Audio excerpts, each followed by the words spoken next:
Hello and welcome to the Worst Movie Podcast. I'm Ade.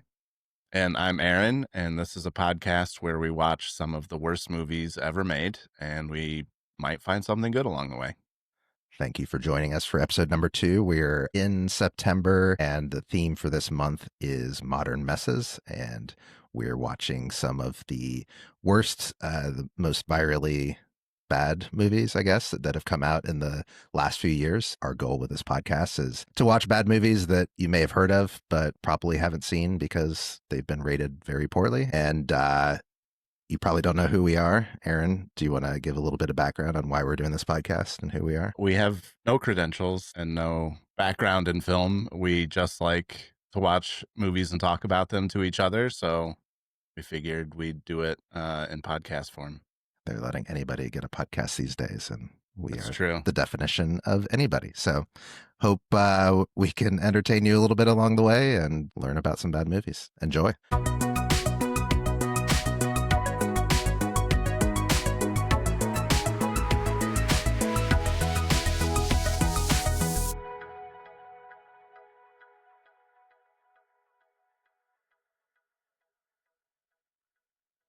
Today, we are going to talk about Morbius. This is a movie that came out in 2022 starring Jared Leto and Matt Smith and Adria Arjona. How do you say that? Ariana? Okay, I butchered that. Got to fact check that in post, but Apologies up top. yes, and directed by Daniel Espinosa. This is what did you heard about this movie before, Aaron? I was aware of it. I wasn't aware of the Morbius character beforehand, but I was already a fan of the Tom Holland Sony Spider-Man movies and Venom, so I was kind of excited about this when it was coming out, but by the time it actually came out, I read the reviews and pretty much stayed away from that point. Yeah, and I think it's probably worth talking about a little bit about. We probably don't need to rehash all the stuff about Sony and Marvel, but this comes from the Sony universe, right? Where it's Right. based on a Marvel character, and there's some business relationship there, obviously, but it's produced by Sony, and they're kind of digging into a bunch of IP that they bought the rights to a long time ago, and haven't fully relinquished that IP to Marvel. So this is coming from the Sony universe.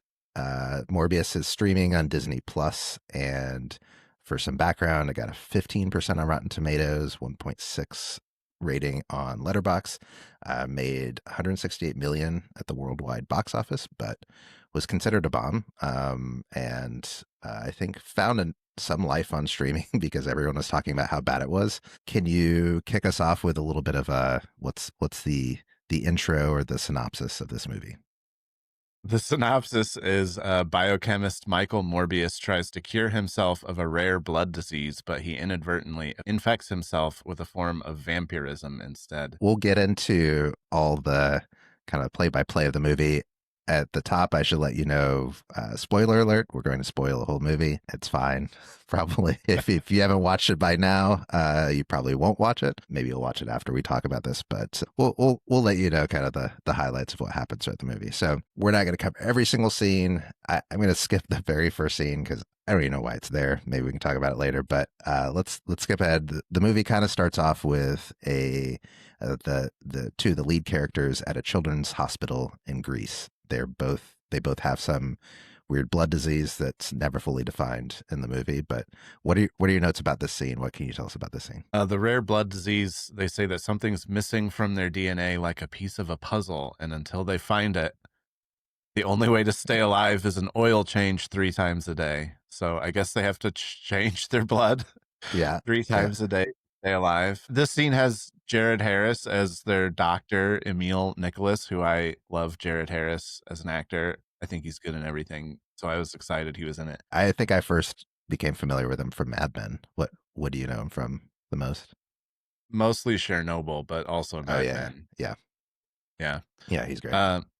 So he's got this children's hospital where he's trying to take care of these troubled kids that I guess their parents just want to leave them there.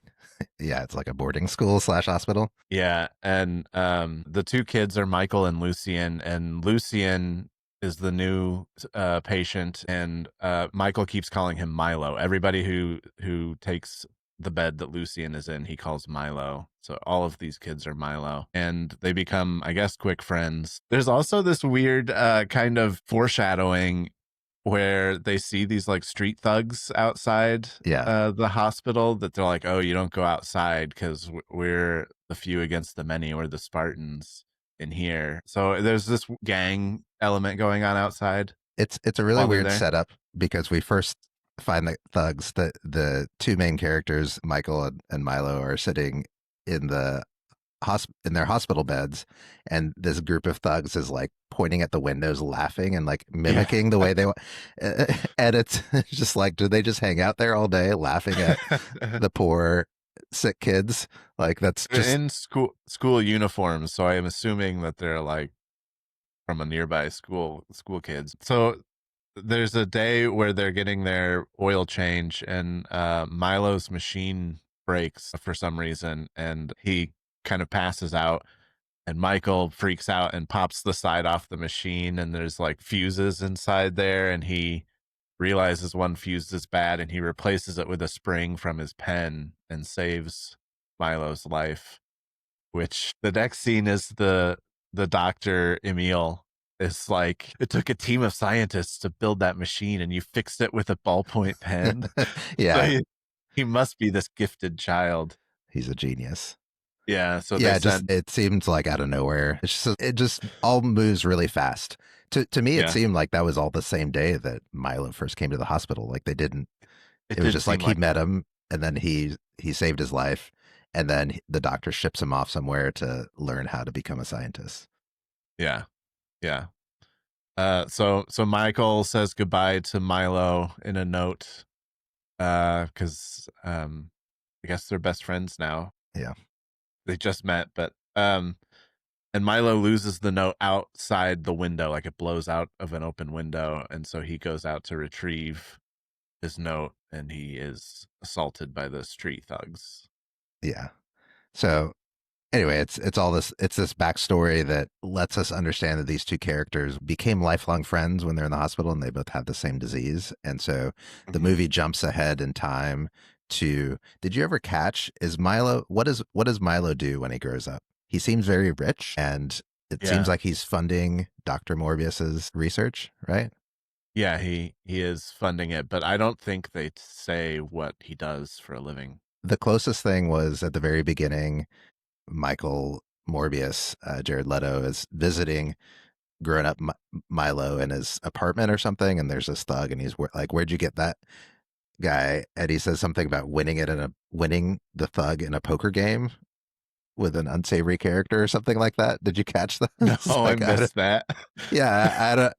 I was like, that's just a weird. So anyway, I guess he's a very successful poker player who's trading people and money to buy penthouse apartments in New York City. But anyway, so the movie jumps to modern times, and Dr. Morbius has turned down the Nobel Prize, which he was awarded for creating artificial blood, Yeah, and they show him in the lab with before I knew who she was, I called her Hot Doctor. Hot Doctor shows up and is like, I know what you're doing. You're mixing human DNA and bat DNA. And then he's like, yeah, you got me. I mean, this is his colleague, I guess. Anyway, and he has this giant tank in the middle of his lab that's all glass, and his office is all glass. So you could see people walking in the hallway. So they can see inside yeah, his lab. They can see this giant tank with all these vampire bats flying around. And yeah, like she just uncovers in this scene, like, oh, you've been messing around with bats in your yeah. blood experiments. Yeah, it seems like she wasn't aware of any of the work he was doing or of his lab, because she stumbles upon this giant bat cage in the middle of his lab that had to have I mean, taken some time to be built.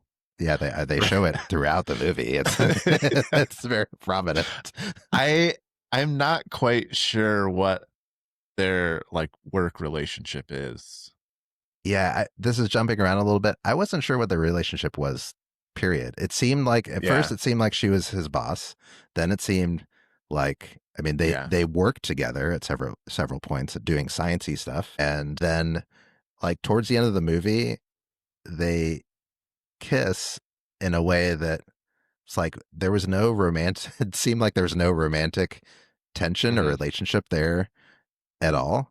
And so I kind of wonder if they shot like a bunch of different versions of this movie because it kind of jumps around in terms of like who she was to him.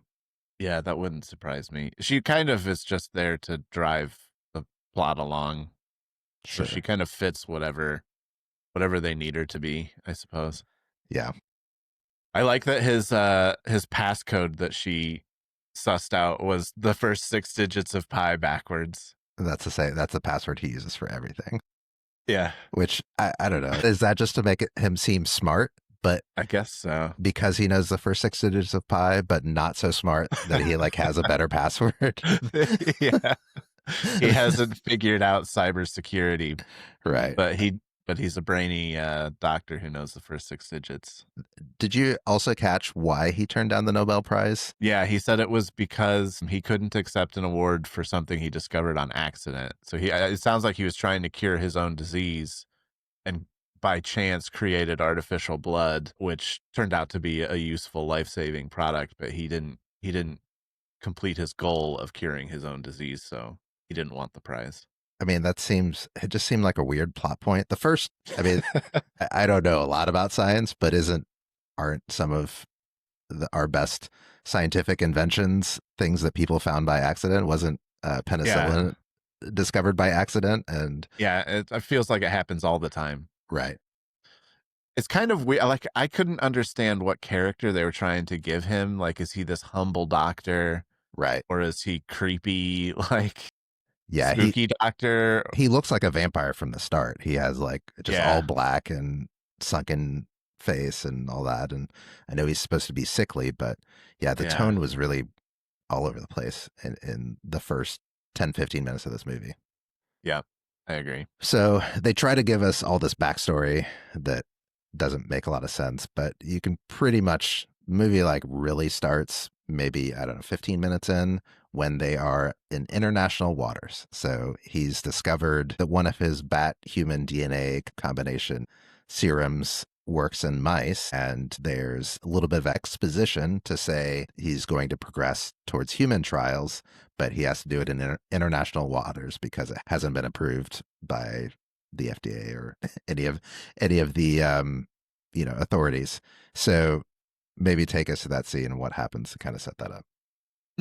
So it seems like Milo is funding this offshore cargo ship where they're doing these trials, and he's there with his assistant and like armed guards. I don't know why they're there or That why was they're one of my needed. notes. They're like eight armed guards walking around this ship, protecting from what? I don't know. They seem to be aggro against the doctors, like they're holding the doctors there, but that doesn't make any sense. No, I think they're really just there so that when Morbius turns into the vampire creature or whatever, he has somebody Yeah, to attack. That's not Hot that's not Doctor. his assistant. Yeah, Yeah. Yeah, so that's basically what happened. He tried one of his sample serums out. It seemed to work for a moment, and then he went full vampire mode. It started attacking these armed guards, and he kills them all, drinks their blood, yeah, and then he falls asleep. He wakes up as super ripped, steamy Jared Leto, yeah. He goes from super shirtless. skinny to super jacked. Yeah, it's the Captain America glow up scene. Uh huh. But then he sees the footage of what he's done to everyone on board. He's also attacked his assistant in the process and knocked her out. I think one of the thugs did that, by the way, Oh, okay. if I caught it correctly, because it seemed like a very to me like a very convenient plot point to be like, oh, we're still sympathetic towards the doctor because he didn't actually hurt somebody we know, and then Yeah. we're against the thugs, so we don't feel bad that they all got murdered. Yeah. And they had to be like unjustifiably evil for some reason. Like there was no Right. reason for them to attack her or um Yeah. I don't know, do any of the things they did. They were super creepy, like it was like sleazy, like she's in danger even when nothing had happened yet. So he wakes up and sees what he's done, and he calls in a mayday for an airlift, and then he jumps overboard. So they come and tow the ship in with all of the dead, drained bodies and the assistant. Yeah, and then we're introduced to a pair of characters, FBI agents played by Tyrese Gibson and Al Madrigal. Can you think of a weirder combination of partners to play FBI agents? No, they didn't seem appropriate at all.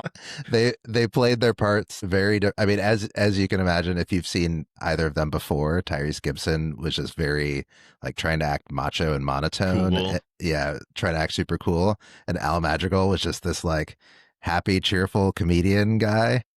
Yeah, I mean, jumping ahead a little bit throughout the movie, they did nothing, right? they didn't do anything. Did I catch any? They keep popping up in the wake of things that Morbius does and the villain does, but Yeah. yeah, they do nothing. So for as much as they're in this movie, I don't really have any notes on them. they, they didn't really do anything. I have a note. This is jumping ahead in the movie, but my favorite thing that Al Madrigal's character does is at some point they're looking for Hot Doctor, and they go to her apartment, and he finds a litter box, and he shakes the litter box and says, "Here, kitty, kitty," shaking the litter box. Yeah.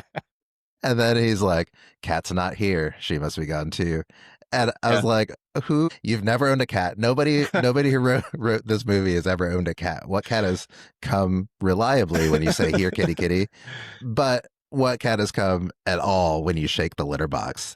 Yeah. What is that enticing them with? Yeah, exactly. But yeah, there's just weird stuff that happens with those FBI agents. Yeah.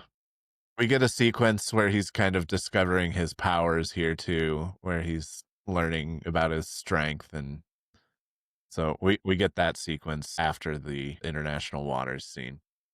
And basically the whole setup is he's turned into this vampire. I mean, I don't really know what he is. Basically, the vampire part is he needs blood in order to continue to be jacked and survive. And so Yeah. he kind of he drinks his fake blood that he's invented for the non-Nobel Prize, and that seems to tide him over. But really, what fuels his power is real human blood, the red stuff, they say. Yeah. A couple of points in the movie. His powers are super strong, parkour, Yeah. flight, kind of. Yeah. He's like lighter than the wind, so he just Yeah, kind of glides on the wind. super speed. It's a weird combination of he can also, I guess, control bats. We Yeah. learn in the boss battle. It's a very it's a very comic booky, all over the place set of powers. Yep. And so as he's trying to deal with his cravings of blood, we get this creepy hallway scene where this nurse is walking down, I guess, a basement in the hospital. And the setup is that every few feet, they're really trying to conserve light and Yeah. energy because the whole hallway is dark except for where she's standing, and it's motion sense. So every few feet that she walks, the previous light turns off and the next light turns on, and we Yeah. see a creepy figure behind her. She's always like on the edge of the darkness too. Yeah. She's never full, like very well lit. Yeah. I thought it was a dumb setup, but kind of worked a little bit visually. I don't know. What'd you think? Yeah, it did feel like that was their one good idea for a really creepy scene in the movie, and they're like, we got to fit that in somehow. Yeah. Like this scene where there's this unseen presence like catching up to her from behind, and you're only aware of it by the lights coming on and off. Yeah. And she starts running, and then it's like this strobe like effect where you see the figure on the wall and then on the ceiling, and then kind of coming closer and just closer towards her. glimpses of it. It kills her and drinks her blood. There's some tension where we're trying to basically we think it's Morbius, the doctor, that's done this, and he feels a lot of remorse, and the cops start coming after him because they at some point they say something about they don't care about the 8 people on the international water ship because they're just at some point one of them says something like, we don't care about the 8 mercs who he killed because they're just random hired guns, but he killed a nurse and she was a mother with 2 kids. Yeah. So Killed a citizen. yeah, so the thugs are indispensable, and the cops really rally to try to find him. They arrest him. Milo, his childhood friend, has injected himself with the serum because there was a scene where Morbius didn't want to give it to Milo because he thought it was dangerous, and he was like, "Look what I've become," and it's Right. this. But Milo somehow gets the serum, figures out how to apply it, and he's the one who's killed the nurse, and so it's kind of set up this like uh, Milo versus Morbius situation. Milo's angry at Morbius for not giving him the serum, even though it was. This is, I think, the conflict that they try to set up between Milo and Morbius is that he wouldn't give it to him, and so Morbius gets to be healthy and live on, but Milo has to die because it's not safe to take or whatever. So Morbius gets arrested for the nurse's death. Milo breaks him out of prison. By the way, Milo comes to visit him in prison pretending to be his attorney. I have questions. One, does that work? I need to talk to an attorney at some point. Can I just be like, I'm an attorney and to go talk to a friend who's arrested? It seems like there's Maybe. got to be a more formal process to that. Anyway, and then he's also drinking from a flask the whole time, which I guess was blood. Yeah. But I'm pretty sure they don't let you bring that into prison. They're not just like if they check it. I mean, I'm sure they check it, and I'm sure it doesn't matter what's in it. They're not like, oh yeah, go ahead, bring that flask in. Yeah, I'm sure you at the minimum get like a pat down and a metal detector when you're going in. I can't imagine they'd let you bring in a bag of blood like he Yeah, does. I A mean, bag of human blood. maybe he pretended like he needed that for that. It was, I don't know. Yeah. By the way, Hot Doctor's name is Martine. I've Okay. got it in my notes, like 2 pages in. They interviewed Martine, and she basically was like, I don't know, maybe it was Morbius, and that's when they go to arrest him. Yeah, so Milo comes and tells him that he doesn't deserve to be in jail. He doesn't belong there. He isn't capable of murder, and so they need to get him out in any way possible. And then he drops just a bag of blood on the ground as he leaves, and he says to keep you going. And then it's like this usual suspects scene where he's walking out with a limp at the Yeah, beginning, but as he gets further out of the prison, you see he's like walking without his cane, and he left his cane behind, and and that's when that's Morbius realizes that Milo is strong he's now. taking this serum. Yeah. Yeah. Morbius breaks out, and then the very next scene, they start fighting in the streets of New York and then the subway. Yeah. Why are they fighting? I don't know. I mean, I think because no, I don't know. it seems like maybe Morbius is mad at Milo for taking the serum and becoming a monster himself. So Yeah. he attacks him, but then it kind of switches, and Milo starts attacking Morbius, and Morbius runs away. He flies away when he discovers he can fly. Like Yeah. I mean, there's some interesting shots, like action shots, but it's just kind of like they were like, here's the set piece of these two characters fighting, but we're not really going to put much work into figuring out why they're fighting. Yeah. I was going to say I think maybe it's because Milo killed the nurse, but we didn't I don't think he knew that at the time. He didn't find that out until they were already fighting. Right. Yeah, it just So, seems like they fight, and it's like just a long enough fight to get the few minutes in the movie that we need, and then he runs away. yeah.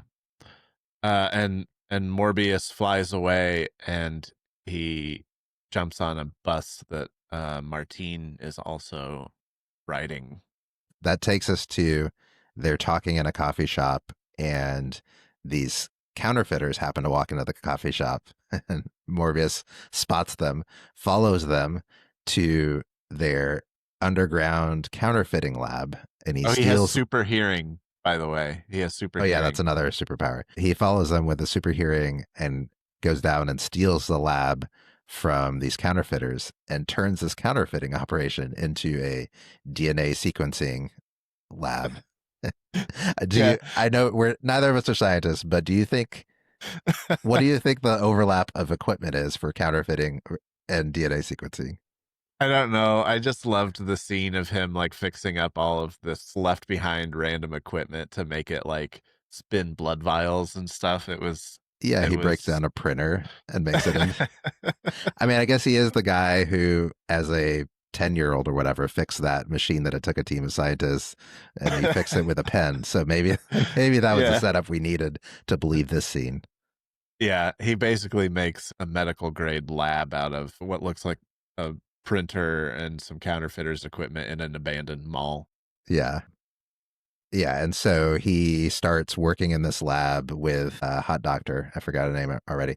Um, Martine. to build a, I guess, something to kill Milo. And he says, what he says, it's something that's lethal to bats and fatal to humans. I was like, okay, that's very specific. And so he's working on that lab. Meanwhile, Milo is killing other people throughout the city. I mean, it could just be bleach. I'm pretty sure bleach is lethal to bats and humans. I mean, there's so many things that are lethal to both bats and humans. Again, I'm not a scientist or any sort of I don't think you zoologist. need a lab. Yeah, exactly. I would think a bullet would work, but yeah, He's he could. faster than bullets, though. Yeah, so he has to think of something. I mean, it's still a projectile that he has to something that he has to get into the villain. I don't know, a sword maybe. Yeah. Anyway, yeah, Anything, really. yeah, you don't need something medical. This is meanwhile, by the way, that the FBI people are tracking Milo and trying to figure out. They think they're tracking Morbius, but they're really tracking Milo. And at one point, Al Madrigal's character says something about how the average male has 12 pints of blood, and he said something like that's like 36 beers, and he says something to the other cop like, when's the last time you had any beers? Do you remember that exchange? Vaguely. It was just a weird like non first of all, I mean, 12 pints is not 36 beers, and then it was like I don't know, just this dialogue just set up.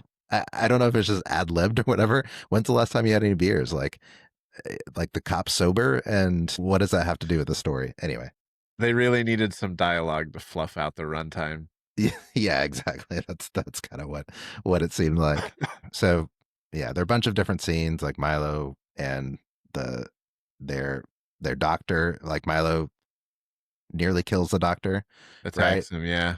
And well, he Milo watches Morbius and Martine kiss on the roof of their lab, yeah, which which again, it was like, where did that like why? why? And then it all leads to eventually, yeah, Milo nearly killing Hot Doctor, and that leads to the boss battle of Milo and Morbius. Yeah, do you want to walk through that a little bit? Well, I just had a note about some of the scenes that we skipped over. Is Morbius is a lot of the time trying to be like incognito, inconspicuous when he's out in public, but he wears the most conspicuous clothing. He like full black outfit, and he dramatically flips his hood up as he like walks away. Everywhere he goes is like the most dramatic, conspicuous way he could do it. If he's going for gray man, like blend in type disguise, he completely failed. He's gone full Yeah, vampire disguise. yeah, he looks like a vampire. Yeah. If you're looking for a vampire, he's the obvious vampire in the room. There was also a scene where Martine gets a paper cut on her finger, and Morbius is like almost at the edge of losing control. Like he's like, you need to close that up now, because Yeah, she's bleeding in the room with him. But strangely, when he arrives to find Dr. Nicholas slashed open by Milo, he has no he's not urging. tempted. Yeah, he's not tempted by that at all. He's got a huge chest wound. And so, yeah, anyway, it's kind of convoluted how we get there. He arrives as Martina's dying, and she like sexily says that he needs to make her death worth it. And so they kiss, and she bites him or something, Yeah, she and bites his lip. bites him and draws his blood, and then he consumes her blood, I guess. He goes in and drinks her blood. Yeah, I mean, this is So It was very sexy for what was happening, and it felt weird and because they it didn't make any sense why she bit him and drank his no. blood. I mean it. So right before the credits hit, she like wakes up like, and I guess we're meant to believe that her drinking his blood saved Turned her her into life. a vampire. Right. But in the moment, it doesn't make any sense why she's just like, you're not gonna like in death, like as you're dying, just think, oh, maybe I should drink his blood so it might save my life. I don't know. It would have Yeah. made more sense if he gave her some of his blood to try to save her. But yeah, I don't know. The whole yeah, science. It's pseudoscience at best. So it leads to this fight where Milo is just straight kicking Morbius's ass all over the place. Also, Milo's in like this pinstripe suit for the whole fight, and it Yeah, just seems like campy. It's very campy. I feel like the Milo performance itself was very campy. he played it very over the top. Yeah. So it was unintentionally funny at times. Yeah, I felt like this boss battle fight, their first fight in the subway was like kind of cool and interesting because it was a time where I think they were both trying to figure out their powers and it was shot. I mean, I'm not going to say it was, it, it's not like the top 25 percentile action sequence I've seen or anything, but it Right. wasn't bad. The boss battle was like some of the worst CGI that you can imagine in a movie. Like it was just basically two animated characters fighting, and Yeah. you couldn't tell where they were Yeah. besides just above ground or below ground. It was like full CG Harry Potter in the Quidditch match Yeah, where there's no real human acting going on. It's just all drawn. yeah.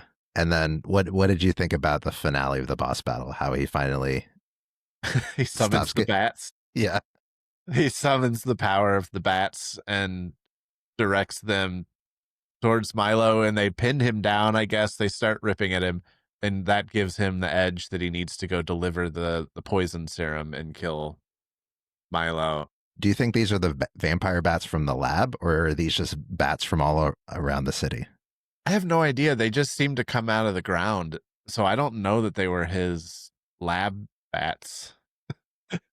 I think he communes with all bats and he can call them. That was his ultimate. Yeah. He's not very powerful for like he got his ass kicked. Like other than the bats coming and pinning down his opponent, like he had no moves. Yeah, and then after Morbius kills Milo, Martine wakes up as a vampire and Morbius flies away on the wind.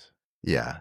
And so he had created two anti serums, and the implication was that he was going to kill Milo and then he was going to kill himself because Right. he couldn't deal with the cravings of needing human blood and obviously Yeah. killing people to get it.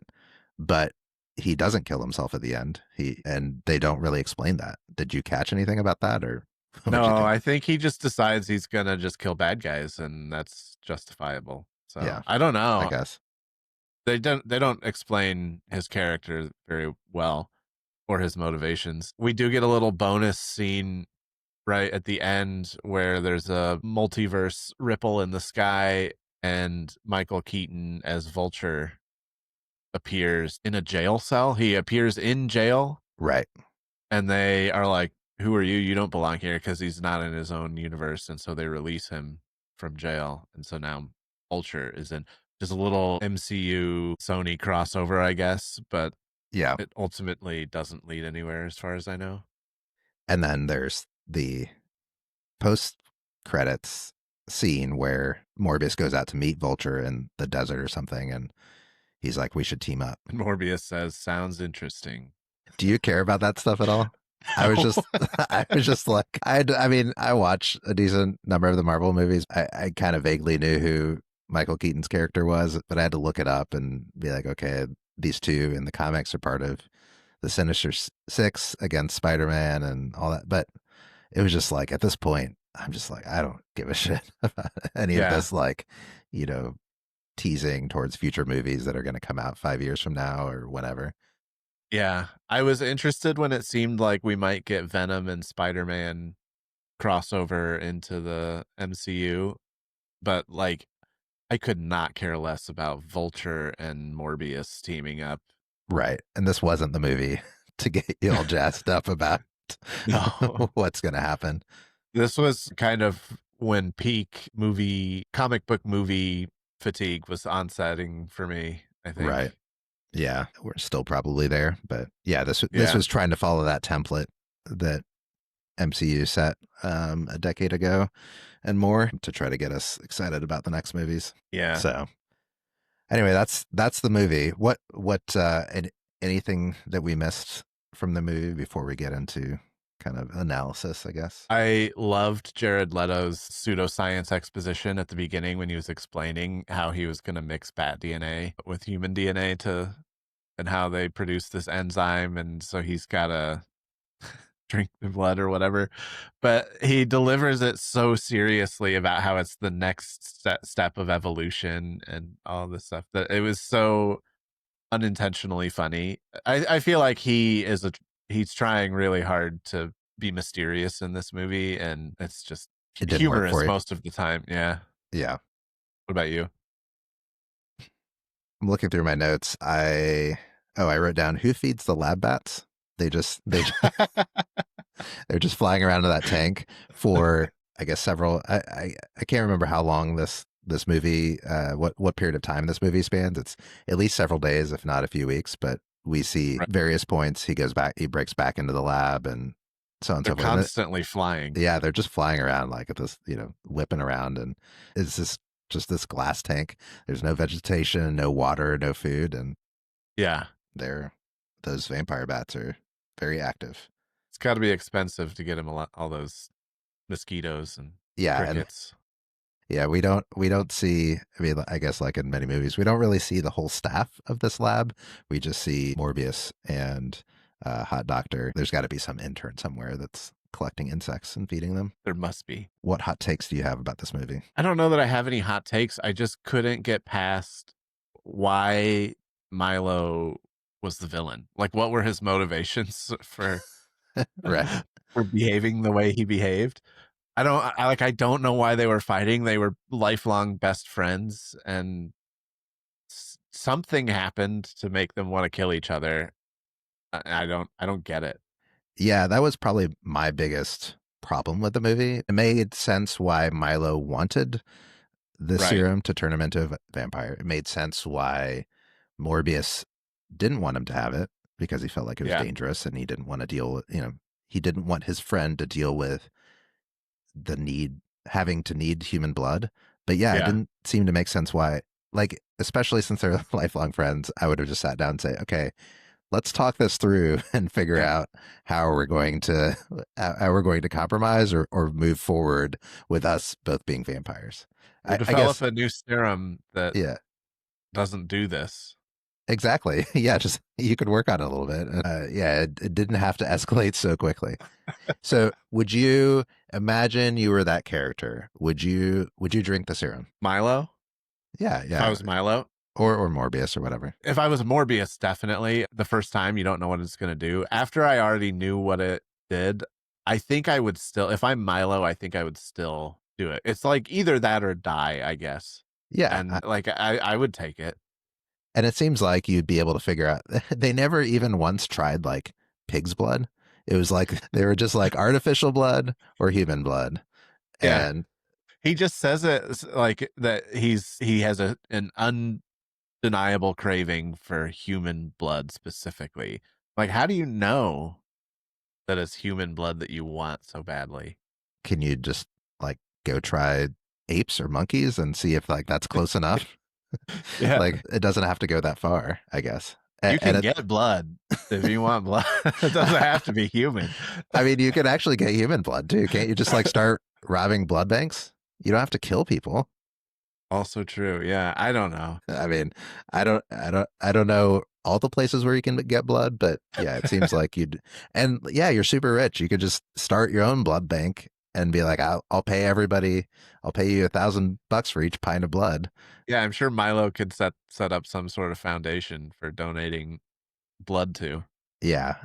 Do you know anything about Morbius in the comics? Like, is he like a Dexter type character where he's just killing bad guys for their blood? I don't know. I get the I think so. I get the impression he's meant to be like an anti-hero, Yeah. like Punisher or something. But yeah, I don't really know anything about the Morbius character, so I was not like super excited when this was announced anyway. So I don't Yeah. know. I'm not the guy to ask, I guess. I am just a regular man after all. You're not a vampire. That's good to know. No, well, I'm not a movie Oh, yeah. Okay. expert. Okay. Yes, you're not a you're not a Marvel junkie. Yeah, Marvel Yeah, expert. yeah, Um, yeah, I felt like the movie had a lot of potential. This kind of gets into verdict, but this is kind of my hot take, I guess, is like I yeah, I felt like it just touched on some themes that could make this super interesting. Like they try to create this tension around, would you save your own life if it meant you had to kill others? You know, the whole decision about Milo taking the serum.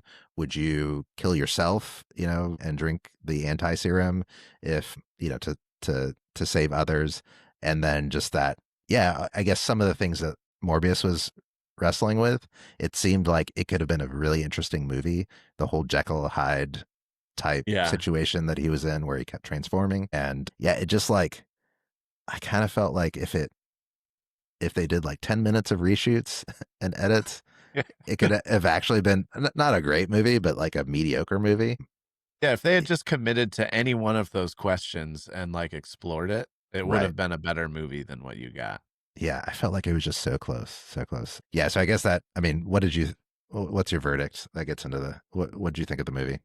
I didn't hate it. I thought it took itself way too seriously. I don't know if this is, like, a Sony Marvel thing or maybe it's comic book movies in general, but it was it was unintentionally funny because of how serious they took it, and they were trying to, like, deliver this serious, dark Right. comic book movie, and it was just kind of cringy. I felt like it didn't commit to a genre either. Like it couldn't decide if it was going to be a campy comic book movie or if it was horror or action.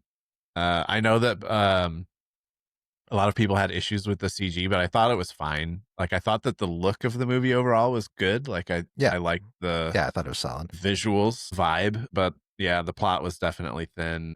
It felt longer than it was, but other parts felt completely rushed, like the motivations of Milo at the end. And I think that it's deserving of all of the memes that it got. And but Yeah. it's a mostly forgettable airplane movie. Like it's not offensively bad. It's just bad. Yeah. Yeah. I would agree. It's not, it's, it was better than I expected, which my expectations were, you know, very, very low given how much criticism there was around Right. it. I actually thought Jared Leto was not bad in it. Like he was pretty good. I was expecting him to be terrible because I thought his Joker from whenever that was, Suicide Squad, was Suicide terrible. Squad. Yeah. And Yeah. I just This felt expected, closer to his Blade Runner character. yeah. Which I liked him in Blade Runner. Yeah. And yeah, I was expecting him to be not good because a lot I think he bore a brunt of the criticism. I'm not saying it was Oscar worthy performance or anything like Right. that, but yeah, I thought it was. I thought there were elements that were fine. It was just the movie itself was kind of a mess. Like the writing was kind of a Yeah. mess, and I think, you know, I think this is a good movie for this podcast because it was. It's a movie where it was rated really poorly. I think, especially because the expectations were so high, given the budget of this movie and, you know, its place in the Sony universe and all that stuff. And with the success that they'd had up to that point with the Spider-Man movies, and I thought the Venom movies were good too. Like I was expecting this to be at least interesting, but Right. Right. yeah. Yeah. So, yeah. So, not good. Not. I think I gave it maybe 2 stars on Letterbox, maybe 1.5. I can't remember. Yeah, it wasn't the worst I've seen, but not good. What Yep. what are your alternate picks? We like to pick a movie or two, or a few movies from the same director, same actors, same theme. What are your alt picks for this movie? So I've got a few actually. It has a good cast. This movie. It didn't do very much with it. But Adria Arjona is in True Detective, which I liked. Mm-hmm. She's also prominently in Andor, which I love. I love Andor. Yeah, I haven't seen that Um, yet. she's really good in it. Um, Blade Runner 2049 for Jared Leto, or Requiem. Matt Smith.